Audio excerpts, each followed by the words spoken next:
The Call of Duty League is almost back, so if you guys haven't been able to keep up with your favorite teams to see how they're performing early on in the Modern Warfare 2 season, don't worry, because I got you. So for this power ranking slash tier list, we're gonna be working our way from the bottom all the way to the top, starting with the D tier.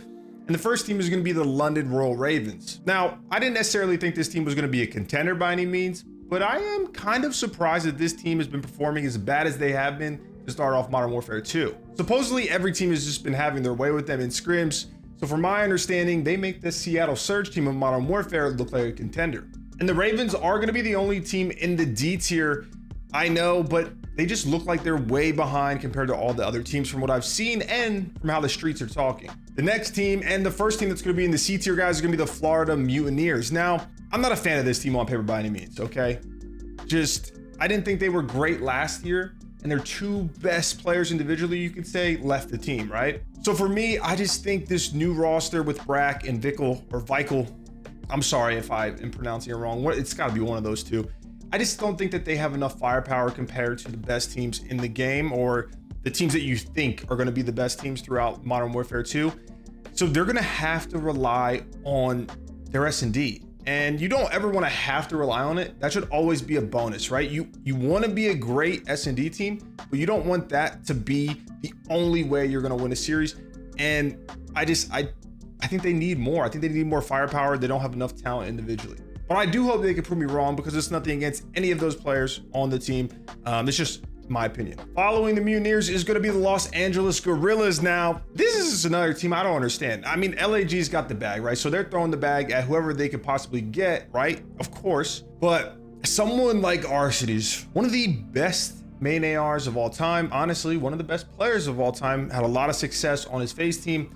He winds up all the way down this hole. And I know I'm basically cooking LAG, but when they released him, when they released Arcides, I would have thought that he was going to go to another top team. Now, I don't know what happened behind the scenes. I don't know if it was a skill thing, a dedication issue, out of the game issue with FaZe and their reasoning for dropping Arcides, but it's just weird to me. I feel like this was a desperate move out of LAG just to get Arcides, because he is a big name, because he is the most, I believe Arcides is like the highest earning Call of Duty player of all time. But the roster just, it looks so weird. It's Arcides, Neptune, Spart, and Hugh, right? Like, I feel like they're probably friends, but this is just another roster where I don't know how Hugh's gonna play in this type of game. I don't know how Spart's gonna play in this type of game. I definitely don't know how Neptune's gonna play in this type of game. He started off slow in Modern Warfare, and I think they're starting off mediocre. Next up, we're moving to the B tier. This is where the majority of the teams are going to be, and I'm starting it off with the New York Subliners. Okay, now look, they are another team that made a pretty big move in the offseason, and this roster just makes sense to me on paper. Unlike a lot of other teams, the best example, Florida Mutineers, don't know what they're doing. NYSL, from a very basic standpoint, they crafted their roster correctly.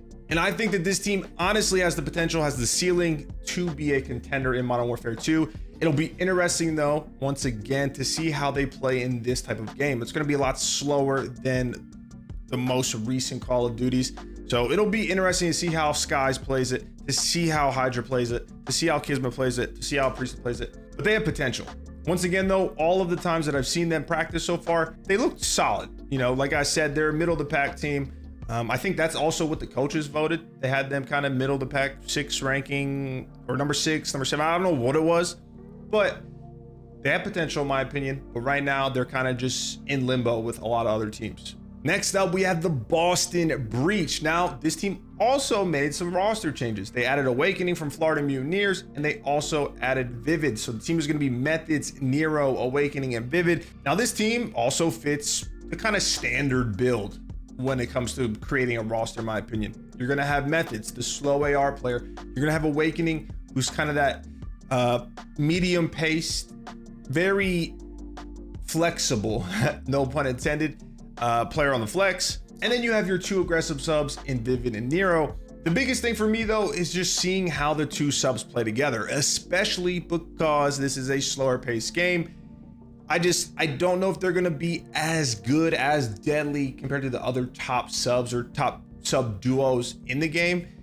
but I'm just gonna have to wait and see. And this one's probably gonna shock the majority of you because it is going to be the first team in the A tier, but also kind of they're in the middle of the pack, just a little bit better. And that's gonna be Optic Texas. Now, I'm not on some hater ass shit. I don't know if this game is made for him. Scump is going to retire at the end of this year. One of the greatest to ever do it.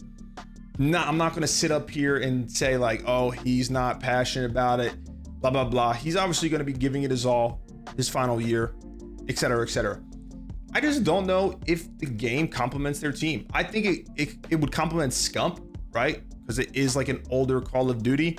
But I don't know how Illy's going to play on it. I don't know how Shotzi's going to play on it, right? Shotzi is the movement king, right? He's the best player when it comes to mechanical movement that I've ever seen. In Call of Duty and Halo doesn't matter. It's what he's known for. Now, he's obviously still very talented, but that's what he's known for, the movement. And so far, there really just isn't any movement. So I'm interested to see how that affects him. And with Dashi, you know what you're going to get with Dashi. But besides just the gameplay itself, this team did have some issues in the offseason. Illy and Dashi got dropped and they were back on the team.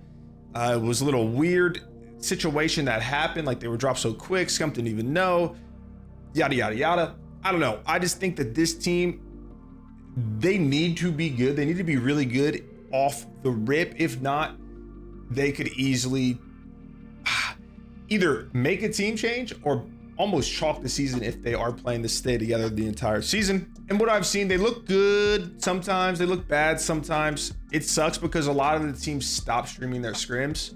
But from what I've seen and heard, they're just like a middle of the pack team. The players are some of the most talented Call of Duty players, but there's a lot of variance. So it really just depends on what Shotzi we get, what Illy we get, what Dashi we get. Right now though, A tier. Next up in the A tier is going to be the Las Vegas Legion. Now, this is a shocker to me.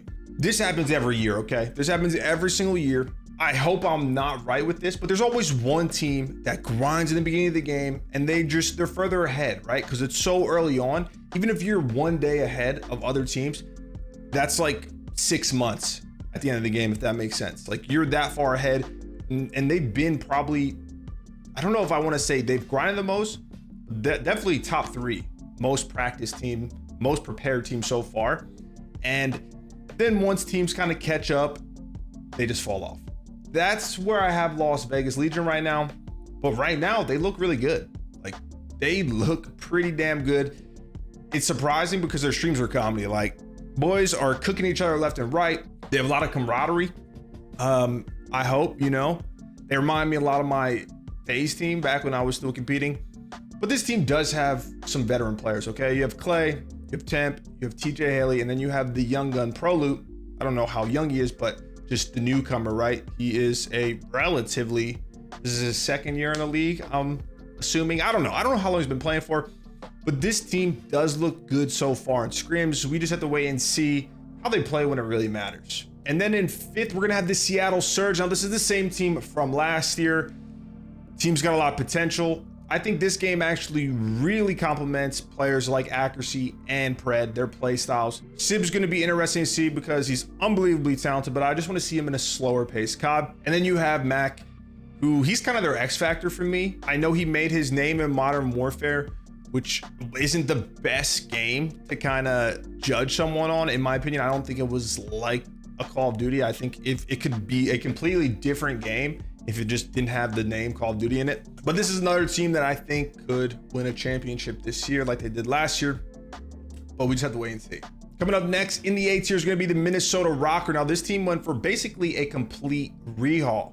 They kept attached. They said, F everybody else, y'all suck. And they picked up Afro, Cammy, and Bance, and they've looked pretty damn good. Now, this game is a game, like I said, complements players who have played in a slower game, and I've seen how successful they've been. So I think this game really complements a player like Attach, really complements a player like Bance. Cammy and Afro, those are kind of the X factors for me. But Cammy's been great since he's been in the league. He was great at Modern Warfare. He was great at Cold War. I think he was very good in Vanguard, a little inconsistent, but he's still been a top player in those games. And this team just screams consistency to me. Like they have probably one of the highest floors in my opinion. Their ceiling is up for debate. but I just think you know where you're going to get out of this team. And so far, they looked really good. This one might be a shocker. And this is the last team in the A tier, guys. This is going to be the Toronto Ultra. Now, Toronto Ultra, they made a big move in the offseason, like most of these other teams, because they all lost COD champs. You got to do something, right? And what they did is they called up Scrappy from the Academy roster. They also brought Standy in from Minnesota. And I'll tell you what, this team has been gassed up. I have very rarely seen this team play. This one is the one that I'm actually just listening to the people around me that are in these scrims, right? Players, coaches, I don't know, just friends and late night team speak. This is just solely going off of them because I haven't really seen that much. I know Scrappy looks great so far in the beginning of the game. You brought over Standy, who he's going to be the X factor for this Toronto team, in my opinion. You have Insight, a slow main AR player. I think he is going to benefit from this game a lot. And last but not least, you have Kleenex. So you're going to have your super aggressive sub. I'm interested to see how Kleenex plays in this COD, but for some reason, I think he's going to be one of the best SMG players this year. Moving on to the S tiers, you guys can probably imagine we have two teams. It's going to be the Atlanta FaZe and the Los Angeles Thieves. Now, shocking, I know, right? Basically, it's as simple as this. The Atlanta FaZe is one of the most dominant teams, one of the most consistent teams Call of Duty has ever seen. Now, they did make a shocking move, moving Arcides off the team last year, but they picked up Slasher, who's also one of the best main AR players of all time. Okay, he has a COD Champs ring. He's been the best player in a Call of Duty before. Like, they picked up an amazing player. Even though as of late, the last couple Call of Duty titles, he's been getting a lot of flack. I think he's kind of been stuck in this weird situation with the teams and the players that he's been teaming with, but now he has no excuse. So I'm expecting Slasher to be the Slasher of old, realistically, and be one of the best main AR players in this game. So they have to be a top team.